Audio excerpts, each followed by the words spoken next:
One of President Trump's first actions was to give the world's richest man unbridled power to cut government spending and boost efficiency.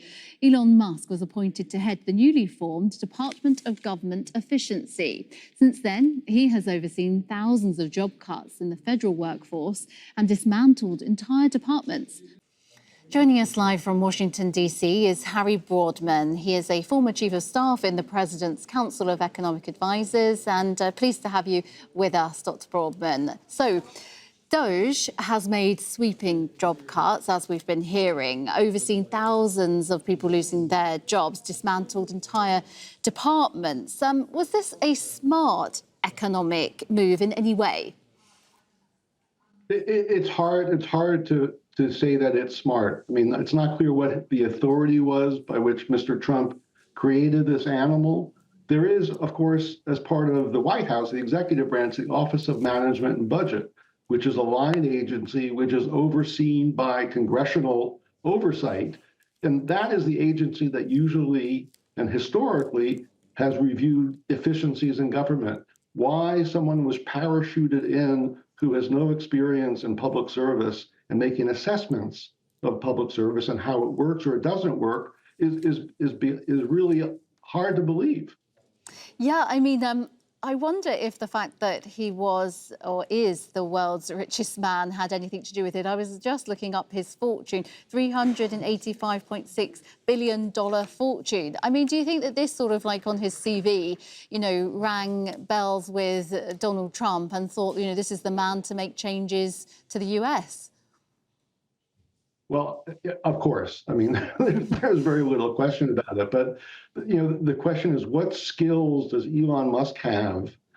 You know, he may be brilliant, you know, as a business person and inventing things, but it's not clear what skill he has in administrating how a government works. And, you know, what was the benefit cost analysis for each of the cuts that he's made? It would be really have been smart for him to say, we've done this assessment. Here are the 4 or 5 departments that we think need to be trimmed down or moved or shut down and so forth. But there was no rationale given.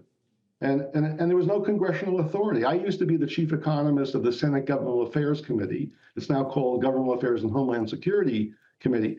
That is the committee that has jurisdiction in the legislative branch to oversee what the White House does and what OMB does, the Office of Management and Budget.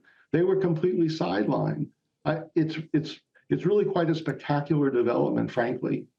Yeah, and as you say, spectacular development and a lot of power in one man's hands. In terms of Musk, he has said that he will depart DOGE at the end of May officially, but he believes that the president may want him to stay longer.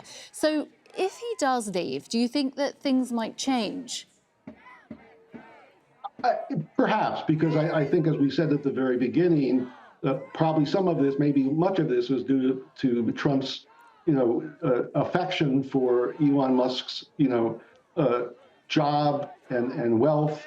But it's not clear whether, you know, there'd be another candidate waiting in the wings. As I say, there's already a department called the Office of Management and Budget that reports directly to the president that has been doing this for years and has very clear rules and procedures about how to trim down or how to expand government based upon benefit cost calculations. None of that has been done under Musk. So I don't know when he leaves, and he needs to leave because obviously his companies are not doing very well, whether he will be replaced or not.